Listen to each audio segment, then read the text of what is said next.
कबीर पहले अपने धर्म को भली भांति सिखलाए, अन्य धर्म की सीख सुन भटकी बाल बुद्धि जाए। यानी अपने बच्चों को अपने धर्म कर्म के विषय में, भक्ति मार्ग के विषय में अच्छे से शिक्षा देनी चाहिए। बच्चों को या परिवार के अन्य सदस्यों को पहले अपने धर्म का ज्ञान पूर्ण रूप से करवाना चाहिए कि भैया वर्तमान में अपने गुरुजी के अलावा धरती पे कोई सत भक्ति नहीं है। इस भक्ति से ही हम जन्म जन्मांतर का, जन्म मरण का रोग नष्ट करवा सकते हैं।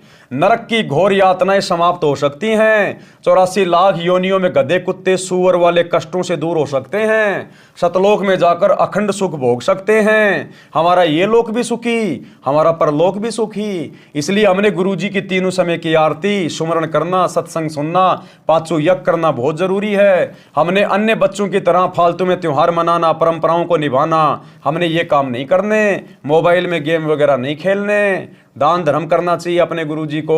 भगत ने मीठा बोलना चाहिए, गाली गलौच नहीं निकालनी चाहिए है। मोबाइल में कोई गेम नहीं खेलना चाहिए, कोई अश्लील कोई फिल्म वगैरह नहीं देखनी चाहिए। तो हमने इस प्रकार से घर के सदस्यों को और अपने बच्चों को सबसे पहले अपने धर्म कर्म के बारे में विशेष तौर पर जानकारी देनी चाहिए, शिक्षा देनी चाहिए। यह है असल में शिक्षा जो आगे चलकर हमारे बच्चों का भविष्य उज्जवल बनाएगी। क्योंकि जिसके साथ परमात्मा हो गया भाई, जो सतभक्ति करेगा तो ऑटोमेटिक परमात्मा उसके साथ होगा। और जब भगवान जिसके साथ है तो फिर राजा भी फैले उसके आगे। तो आने वाले समय में यदि किसी का उज्जवल भविष्य होगा, सुनहरा जीवन होगा, सुखमय जीवन होगा, तो केवल सतगुरु रामपाल जी के मर्यादित भक्तों का होगा। यहाँ के राजा को भी वो सुख नहीं होंगे जो सुख और मानसिक शांति सतगुरु रामपाल जी के सत भक्तों को होगी। इसलिए गुरुदेव कह रहे हैं बच्चों को या परिवार के अन्य सदस्यों को पहले अपने धर्म का ज्ञान पूर्ण रूप से करवाना चाहिए। जिनको अपने धर्म यानी धार्मिक क्रियाओं का ज्ञान नहीं, वह बालक जैसी बुद्धि का होता है, चाहे 80 साल का क्यों ना हो। यानी जिसको सतगुरु रामपाल जी की सत भक्ति का ज्ञान नहीं, मोक्ष मार्ग का ज्ञान नहीं, वो चाहे देश का राष्ट्रपति है, चाहे 90 साल का है, कितना बड़ा धनपति है, वो बालक बुद्धि का आदमी है। बालक बुद्धि का आदमी, उसने तो अपना मूल धन अपने समाज से बर्बाद कर दी। वे अन्य धर्म पंथ की शिक्षा सुनकर भटक जाते हैं। जिनको अपने धर्म यानी पंथ का संपूर्ण ज्ञान है वह भ्रमित नहीं होता।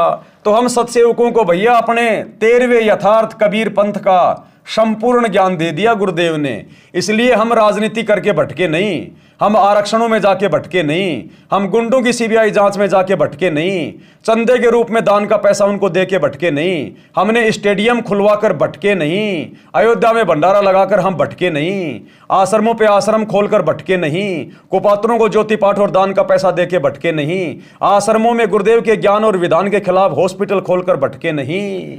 क्यों?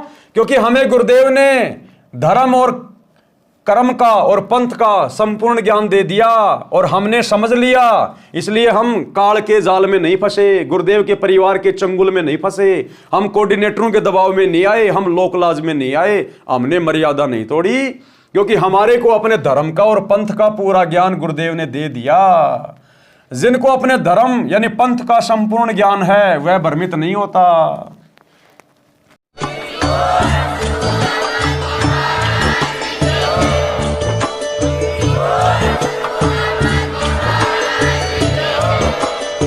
भाई जो गुरु बचन पे डट गे, कट गे फंद 84 के, कट गे फंद 84 के, कट गे फंद